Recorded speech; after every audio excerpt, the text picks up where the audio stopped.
So the one thing I want you to take away from this is, in today's video, I'm going to be sharing the 3 things I've been learning through this breakup I've been going through as an Asian American 32-year-old who has had a history of being cheated on and growing up in a household with a father who had PTSD. So if you fit into this weird niche, make sure to watch this video because it's important that we talk about this.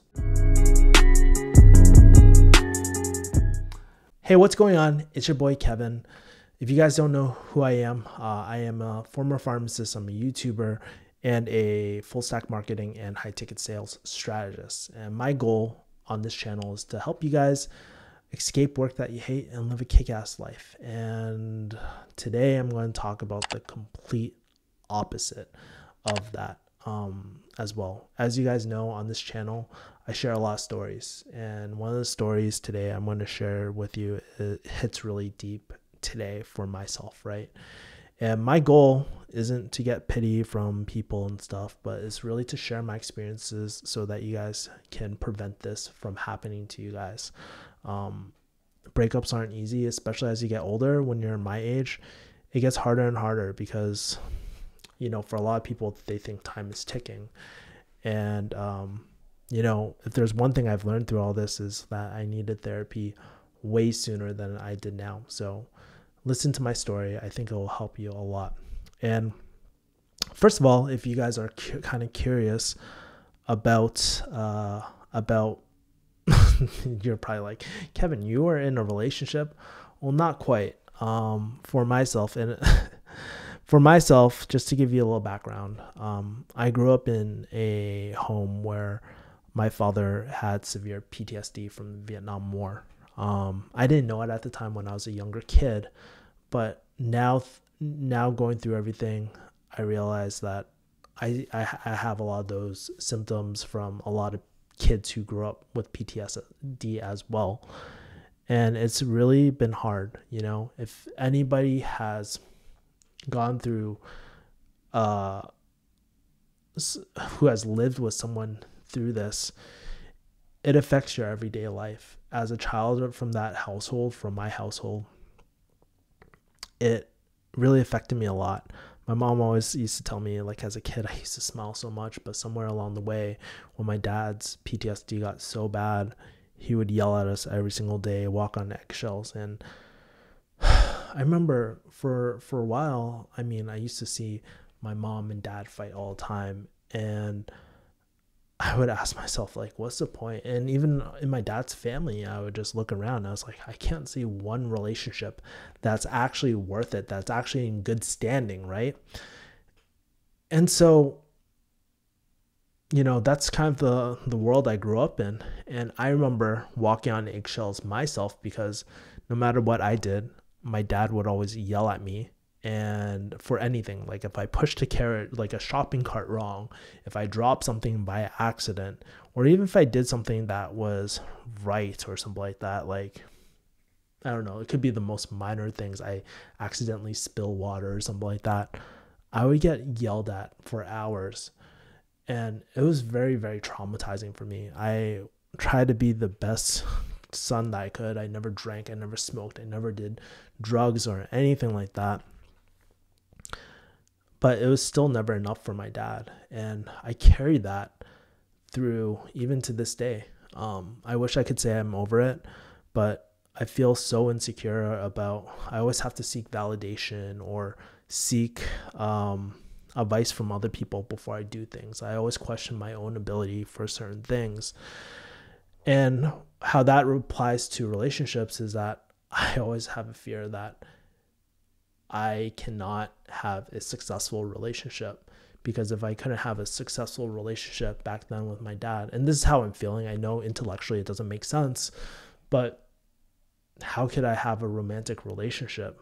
And it wasn't always like that. Even when I dated in my teens, I was cheated on several times, you know, or cheated on during those core years, which kind of validated, like, hey, no one wants you, no one loves you, you're not capable of having relationships in your life. And so it wasn't until my last relationship where I was just like, you know what, at the end of the day, I can't depend on women at the moment, because guess what? If and when they leave you, you're going to have nothing. And I've been carrying that since pharmacy school, first year. That was my last real relationship. Sure, there were girls in between. We ended up in these weird in limbo relationship type of things as well, like when you're not official, but it's kind of like you're dating and stuff like that. And I could never commit, and I would just feel this fear every single time. And even with this current girl, we gone through hell and back, like through a lot of things. But the number one thing that's always been lingering is that fear of commitment. And that's where I am to this day, where, after 4 or 5 years of being in limbo and not making things official, that she went up to me the other day and said that we're probably just better as friends, and that really hurt, and I'm not, hey, you know what, I don't blame her. She deserves to feel the way she does, and for myself, that's when I started thinking, and I opened up this field notebook as well, where I write down my ideas. And today I'm going to be just sharing the 3 lessons that I'm going through or learning through right now, and really encouraging you guys to seek therapy if it makes sense to you guys as well, and kind of sharing the lessons I've been learning through therapy as well too.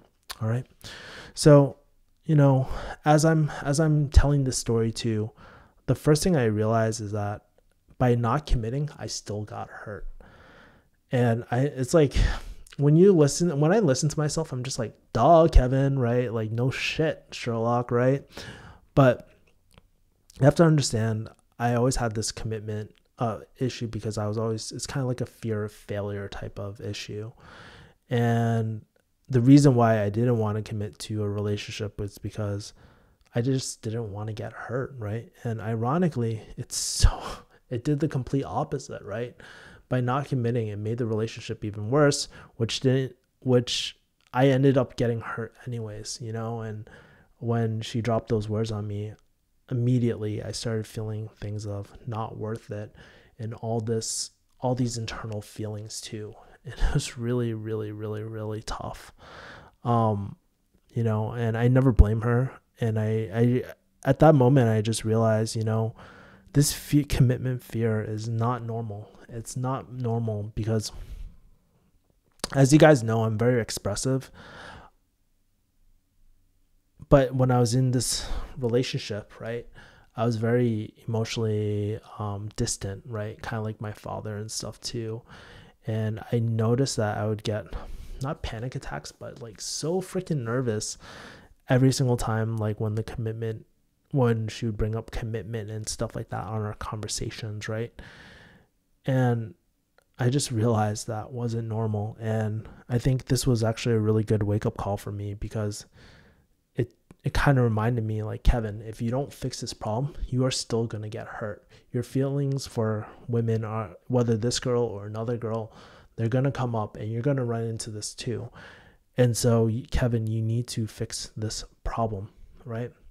Which led me to my second point, actually, the emphasis on therapy and kind of fixing myself, right?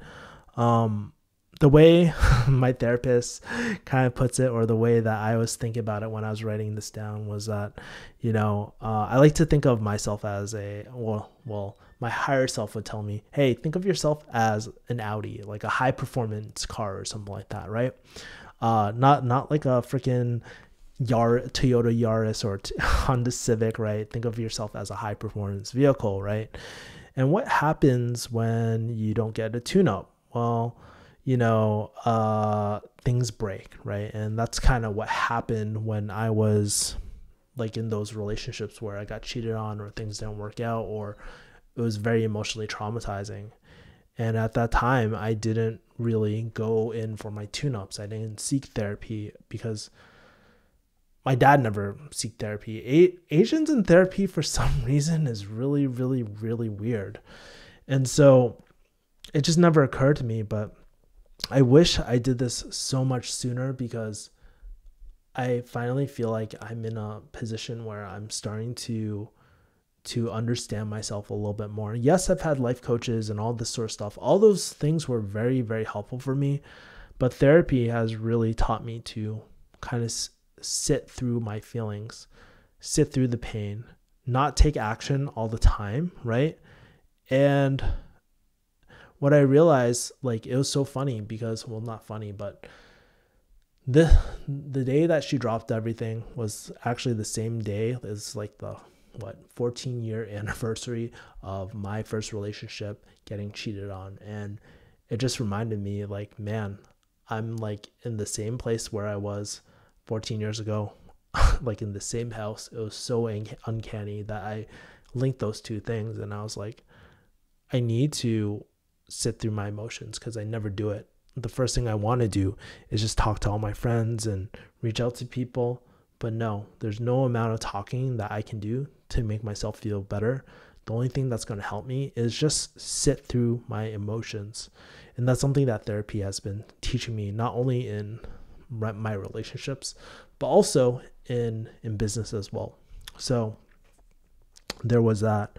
And so really, since that time, I've been talking to my therapist quite a bit and just allowing myself to sit and feel before doing things as well. So, because so often as Asian men, we just want to, if you're an Asian guy thinking about this, so often are we quick to doing. We want to fix things right away because we don't like that feeling.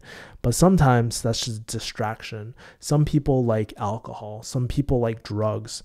For me, I'm a workaholic. I drown myself in work and I burn out. And that's my form of escape, right? And that's my drug of choice. So I have to be very, very careful. Yes, it's not as bad as gambling or any of these other vices, but still it's not a healthy coping mechanism as well. So that's the second thing.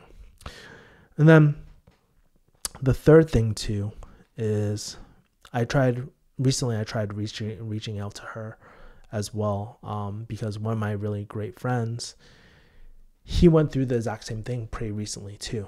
And he was just giving me a bit of advice and thinking about, Kevin, what do you want? Right? And this question has always been very, very hard for me because I don't know what I want. Or I've never been in a position with my father back in the day where I got to choose, right? Everything was always in front of me. Do pharmacy, do this, do that.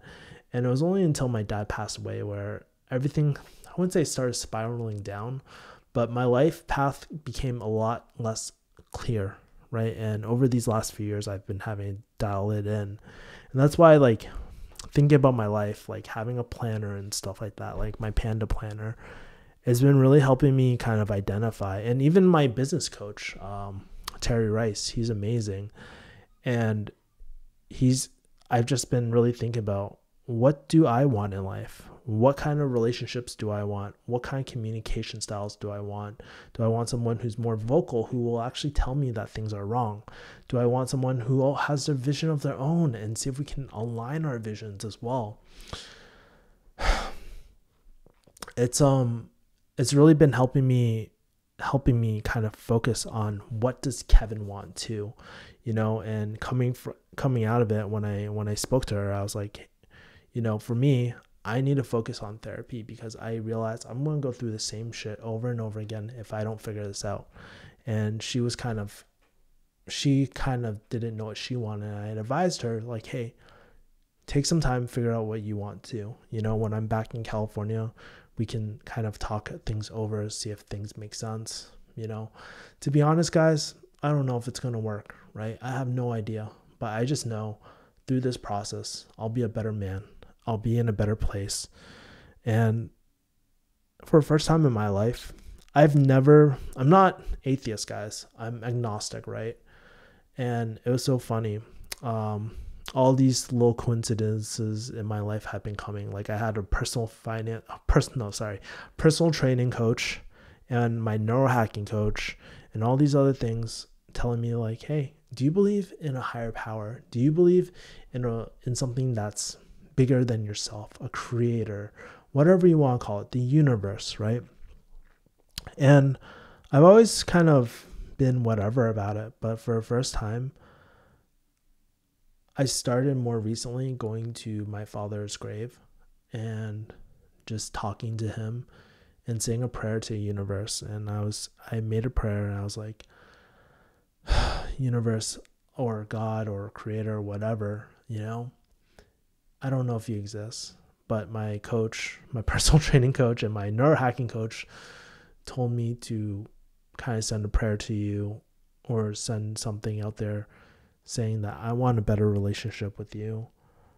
I feel so lost. I feel like I'm at rock bottom. I feel like I'm very directionless. So if you can send me a sign, that would be so great, just to know that I'm on the right track.